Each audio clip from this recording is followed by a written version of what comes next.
উত্তর পূর্ব ভারত নিয়ে master plan. এবার জাপানের ঘোষণায় প্রভাবিত হবে চীন বাংলাদেশ। উত্তর পূর্ব জাপানের মাস্টার স্ট্রোক, কাঁপবে কি চীনের দাপট? শিলং থেকে বড় বার্তা, উত্তর পূর্বকে ঘিরে নতুন গেম প্ল্যান জাপানের। উত্তর পূর্ব ভারত হবে পাওয়ার ইঞ্জিন। জাপানের ঘোষণায় চাপে বাংলাদেশ চীন।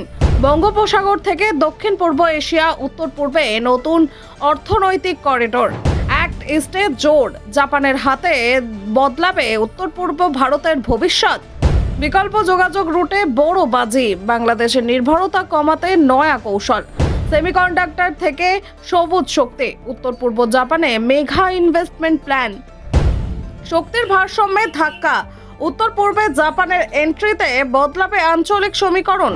দক্ষিণ পূর্ব এশিয়ার গেটওয়ে হতে চলেছে উত্তর পূর্ব ভারত। দেখুন, উত্তর পূর্ব ভারতকে ঘিরে নতুন কৌশলগত ও অর্থনৈতিক দৃষ্টিভঙ্গির ইঙ্গিত দিল জাপান। সম্প্রতি শিলংয়ে অনুষ্ঠিত এক বৈদেশিক নীতি সংলাপে টোকিও স্পষ্ট করে জানিয়েছে যে এই অঞ্চলকে ভবিষ্যতের উন্নয়নের ইঞ্জিন হিসেবে গড়ে তোলার সম্ভাবনা তারা দেখছে। বিশেষজ্ঞদের মতে এই ঘোষণার মধ্যে শুধু অর্থনৈতিক নয়, বড় কূটনৈতিক বার্তাও লুকিয়ে রয়েছে। শিলংয়ের ইন্দো জাপান ইন্টেলেকচুয়াল কনক্লেভে বক্তব্য রাখতে গিয়ে জাপানের বিদেশ মন্ত্রী হরি ইয়াহা উত্তর পূর্ব ভারতের ভৌগোলিক ও কৌশলগত গুরুত্বের ওপর জোর দিয়েছেন। তার মতে সঠিক পরিকল্পনা ও আন্তর্জাতিক সহযোগিতা পেলে এই উত্তর পূর্ব ও দক্ষিণ পূর্ব এশিয়ার সঙ্গে ভারতের সংযোগের প্রধান দরজা হয়ে উঠতে পারে। উত্তর পূর্ব ভারতের উন্নয়নকে কেন্দ্র করে জাপান যে ভাবনা সামনে এনেছে তার মূল লক্ষ্য আঞ্চলিক সংযোগ বাড়ানো।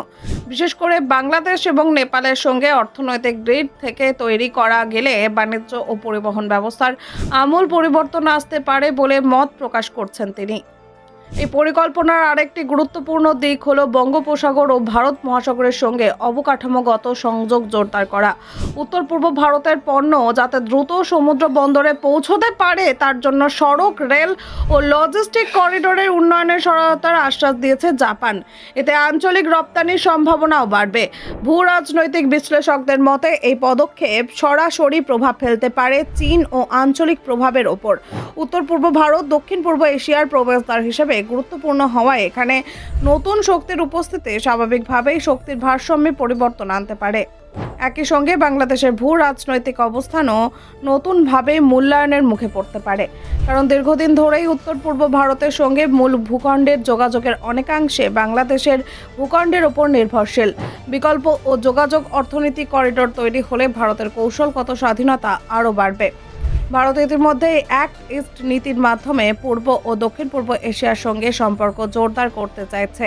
জাপানের এই প্রস্তাব এই নীতিকে আরও বাস্তব রূপ দিতে পারে। ব্যুরো রিপোর্ট, অজানার দেশে।